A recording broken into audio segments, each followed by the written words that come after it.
Anda sering keluyuran ke tempat-tempat hiburan, ke klub-klub malam.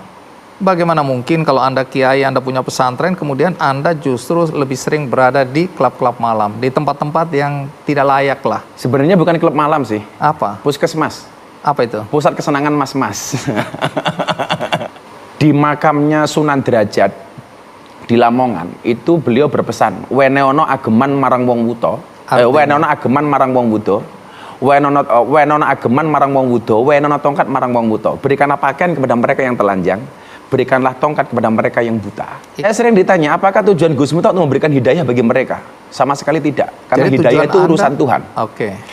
Kemudian, apakah membuat mereka bertobat? Tobat itu bukan urusan saya. Saya selalu mengatakan, fokuslah kepada proses, jangan berorientasi kepada hasil. Karena Tuhan mewajibkanmu untuk usaha, tidak mewajibkanmu untuk sukses. Fokus saja. Karena saya meyakini mereka tidak akan pernah menjadi PSK selama-lamanya. Kalau toh mereka mau jadi PSK selama-lamanya, tamunya yang ogah.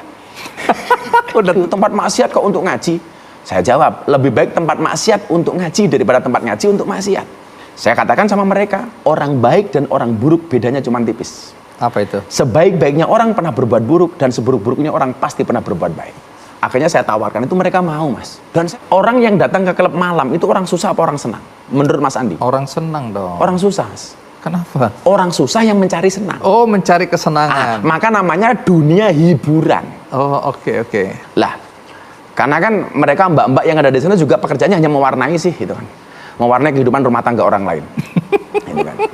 Tapi Gus, saya ke sana, kenapa kemudian kaitannya tadi dengan saya harus pengajian menyenangkan, kan begitu? Iya. Lah, kenapa orang itu mencari kesenangan di tempat hiburan? Karena mereka tidak pernah mendapatkan kesenangan di tempat pengajian. Makanya pengajian saya kemas secara menyenangkan. Kalau mereka sudah senang di tempat pengajian, mereka tidak akan mencari kesenangan di tempat hiburan malam. Itu saja. Karena di Jogja saya nggak punya tempat tinggal, saya di masjid. Iya. Disinilah saya belajar memahami kebinekaan, kemajemukan, dan pluralisme. Saya orang NU, tinggal di masjidnya orang Muhammadiyah. Sebagai James Bond, jaga masjid dan kebun. Nah, saya sering tanya, ada masalah nggak Gus tinggal di masjid orang Muhammadiyah? Nggak ada. 4 tahun setengah. Lah, untuk mencukupi kebutuhan saya pernah menjadi pedagang asongan. Aksesoris kayak gantungan kunci, peniti di alun-alun utara Malioboro. Itu selama beberapa saat. Kemudian saya pernah narik becak sekitar 6 bulan. Bahkan sampai saya jadi pengurus paguyuban becak Kota Yogyakarta. Akhirnya saya berhenti dari becak, cari aktivitas yang lain. Oke, jadi Anda pernah jadi tukang becak itu benar? Benar. Fakta. Maka kenapa di pondok ada becak? Karena untuk mengingatkan saya kepada masa lalu saya. Oke. Ini Anda nggak malu menceritakan semua ini? Enggak, kenapa malu? Oke. Kan ada yang merasa tukang becak itu kurang bergengsi pekerjaannya, profesinya. Ya, tukang becak itu lebih bergengsi daripada wasit sepak bola. Kenapa begitu? Wasit sepak bola itu profesinya aneh, lari ke sana kemari mencari kesalahan orang lain. Saya baru paham hari ini. Dan yang paling celaka, wasit tinju.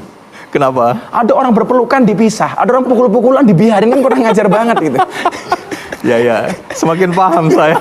Bahwa ada profesi-profesi yang sebenarnya harus dipertanyakan. Apakah dia akan masuk surga atau tidak? Ya, dan saya nggak malu sama sekali. Mudah-mudahan nggak ada wasit berhenti gara-gara mendengarkan percakapan kita ini ya. Oke, menarik sekali Gus. Nah,